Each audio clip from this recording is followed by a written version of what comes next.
আসসালামু আলাইকুম। আশা করি সবাই ভালো আছেন। আজকে দুপুরবেলা একটু ঘুরতে বের হয়েছি। কয়েকদিন ধরে মালয়েশিয়াতে প্রচণ্ড গরম পড়েছে, কিন্তু কি আর করা, ঘুরতে ইচ্ছে হচ্ছে, সেজন্যই গরমের মধ্যেই বের হয়ে গেলাম। আর সত্যি কথা বলতে বৃষ্টি থাকলে তো আর ঘোরা সম্ভব না, তো সেই জন্যই রোদের মধ্যেই ঘুরতে বের হতে হয়। আর রাস্তার এপাশে বের হয়ে অনেক সুন্দর অপরাজিতা ফুল দেখতে পেলাম। এরপর আমরা বাস টার্মিনালে চলে এলাম। বাস টার্মিনালে এসে প্রায় 30 মিনিটের মতো অপেক্ষা করলাম, কিন্তু আজকে কোনো বাসই পেলাম না। তো অনেকক্ষণ অপেক্ষা করার পর আমরা গ্র্যাব কল করি।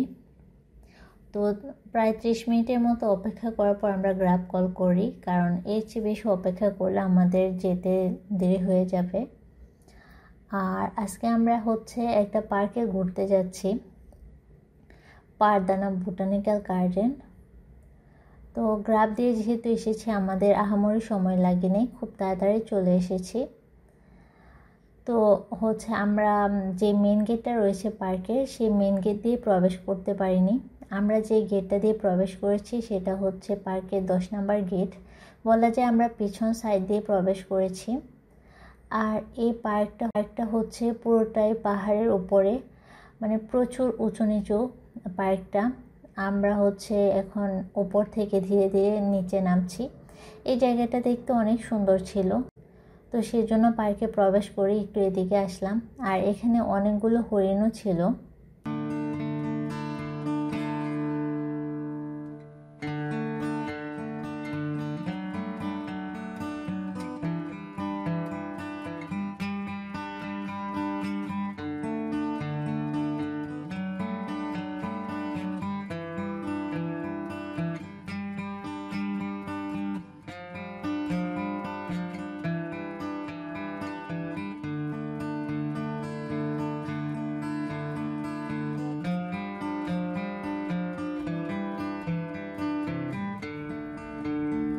যেহেতু পিছন দিক দিয়ে প্রবেশ করেছি, পার্কটা একেবারেই ফাঁকা ছিল।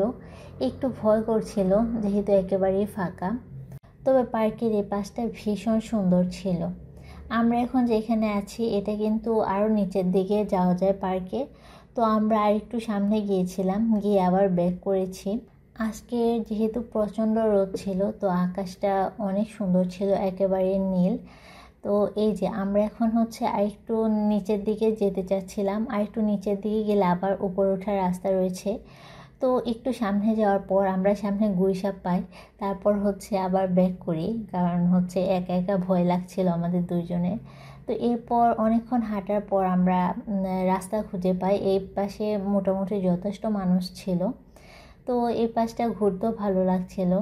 এ পাশে এসে আমরা একটা ঝর্ণা পাই। তো এখানে আমরা এখন যে জায়গায় আছি, আমরা কিন্তু এখান থেকে আরও নিচের দিকে যাব। তো তখন আমরা ঝর্ণাটা পুরোটা আপনাদের দেখাবো। আর এখানে অনেক মাছ ছিল পানিতে। তো এমন জায়গা ঘুরতে আমার ভীষণ ভালো লাগে। আর এখানে এই জায়গাগুলো যেহেতু ফ্রিতে ঘোরা যায় ভীষণ ভালো লাগে। এই তো আরেকটু সামনে এসেছি, এখন ঝর্ণাটা দেখতে আরও ভালো লাগছিল। তো আমরা ধীরে ধীরে আরও নিচের দিকে যাব।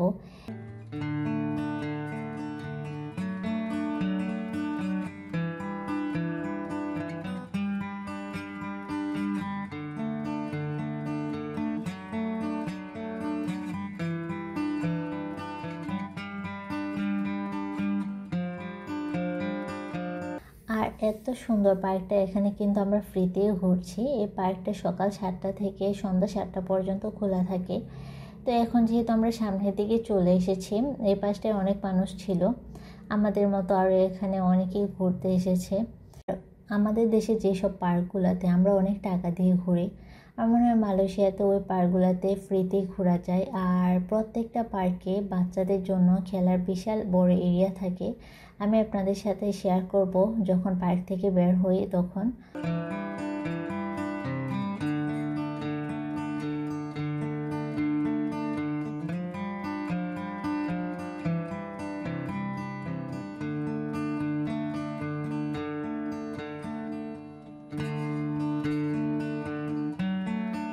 তো রোদের জন্য একটু রেস্ট নিয়ে নিয়ে ঘুরে দেখছিলাম, কারণ হচ্ছে অনেক গরম লাগছিল আর প্রচণ্ড পানি পিপাসা পাচ্ছিল। আমি একটা ছোটো বোতল দিয়ে পানি নিয়ে গিয়েছিলাম, একটু পরে পানি শেষ হয়ে গিয়েছে, তো এটার ভিতর থেকে আবার পানি কিনে নিতে হয়েছে। আর এই পার্কটা কিন্তু যথেষ্ট পুরাতন একটা পার্ক। আর এই পার্কের এখন যে জায়গাটা দেখালাম, এই জায়গাটা অনেক বিখ্যাত। আমি সবার ভিডিওতে এই জায়গাটা দেখেছি অনেকবার, তো এই জায়গাটা দেখে আমার এখানে আসার ইচ্ছে হয়েছে। তো এখন হচ্ছে আমরা আবার একটু সামনের দিকে যাচ্ছি। এই পার্কে না একটু ঘুরে দেখতে কষ্ট হচ্ছিল বেশি, যেহেতু এটা পাহাড়ের একটু উঁচু নিচু ঢালু জায়গা, তো সেই জন্য হাঁটতে একটু বেশি কষ্ট হচ্ছিল। সমান্তরাল জায়গায় হাঁটতে নর্মালি যেমন কষ্ট হয়, একটু উঁচু নিচু পাহাড়ি এলাকায় হাঁটতে কিন্তু কষ্টটা একটু বেশি হয়। তো এখানে এসে আবার আমি অনেকক্ষণ বসেছিলাম গাছের ছায়ায়। তো পুরোটা পার্ক জুড়েই অনেক গাছ রয়েছে, অন্যান্য গাছের সাথে এখানে কিন্তু ফুল গাছের অভাব নেই।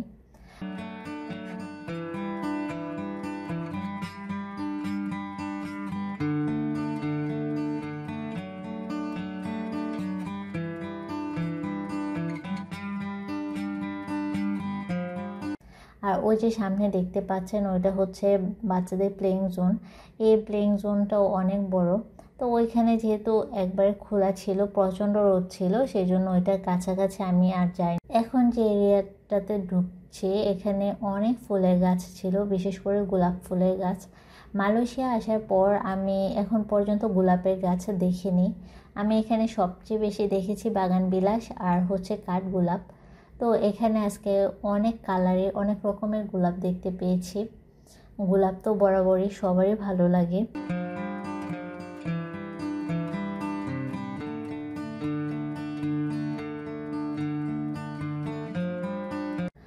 আর যে কোনো জায়গায় ফুল গাছ দেখলে আমার ঘোরার আগ্রহ আরও কয়েক গুণ বেড়ে যায়।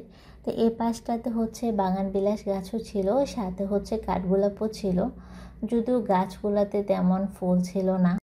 আশা করছি ভিডিওটা দেখেও আপনারা বুঝতে পারছেন আসলে এই পার্কটা কতটা উঁচু নিচু, কিন্তু পার্কটা ভীষণ সুন্দর, পরিপাটি, গোছানো আর হচ্ছে একেবারে পরিষ্কার।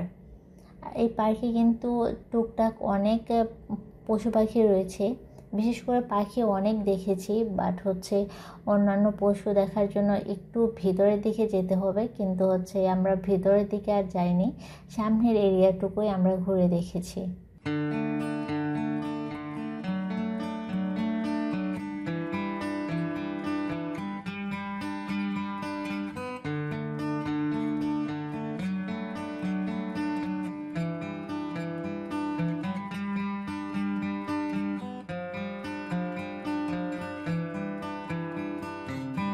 আর আজকের আকাশটা এত সুন্দর ছিল, ঘুরে ফিরে শুধু আকাশে ভিডিও করতে ইচ্ছে করছিল, এতটা ভালো লাগছিল আকাশটা দেখতে। আর এখানে একসাথে এত কবুতর ছিল। তা এখন হচ্ছে আমরা আর দেরি করবো না, বের হয়ে যাব। তো এখান থেকে বের হতে অনেকটা সময় লাগে, সোজা রাস্তা, আর হচ্ছে রাস্তাটাও অনেক সুন্দর। আর এই যে রাস্তা জুড়ে কবুতরগুলা এভাবে উঠছিল, এত ভালো লাগছিল দেখতে।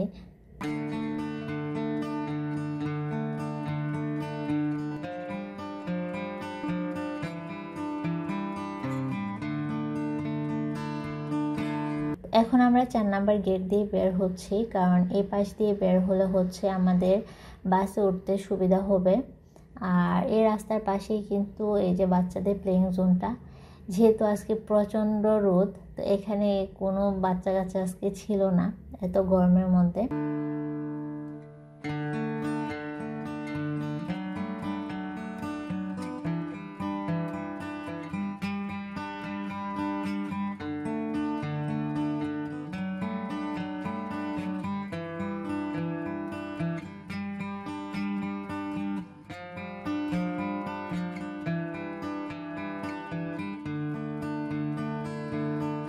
আর বের হওয়ার আগে এখানে হচ্ছে অনেক ফুল গাছ ছিল, এই কালারফুল ফুলগুলা দেখতে এত ভালো লাগছিল। সামনে রাস্তায় এই ফুলগুলা আরও পেয়েছি, ওইখানে দেখতে আরও সুন্দর লাগছিল।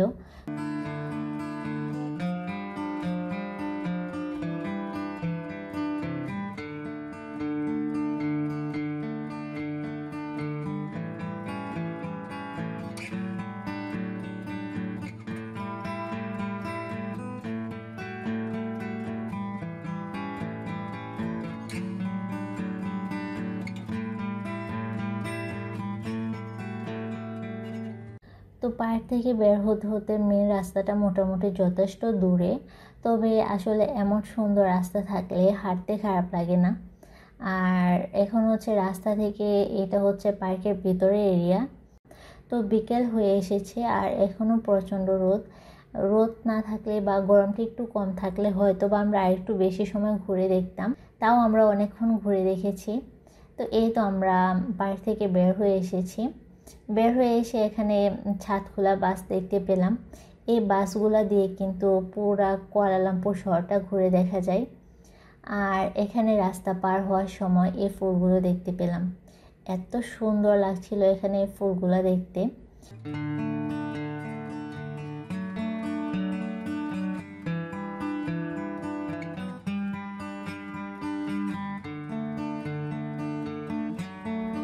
তো ভিডিওটা আজকে এখানেই শেষ করছি। ভিডিওটি ভালো লাগলে চ্যানেলটিকে সাবস্ক্রাইব করতে ভুলবেন না, আর যারা ফেসবুক থেকে ভিডিওটি দেখছেন তারা পেজটি ফলো করতে ভুলবেন না। সবাই ভালো থাকবেন। আল্লাহ হাফেজ।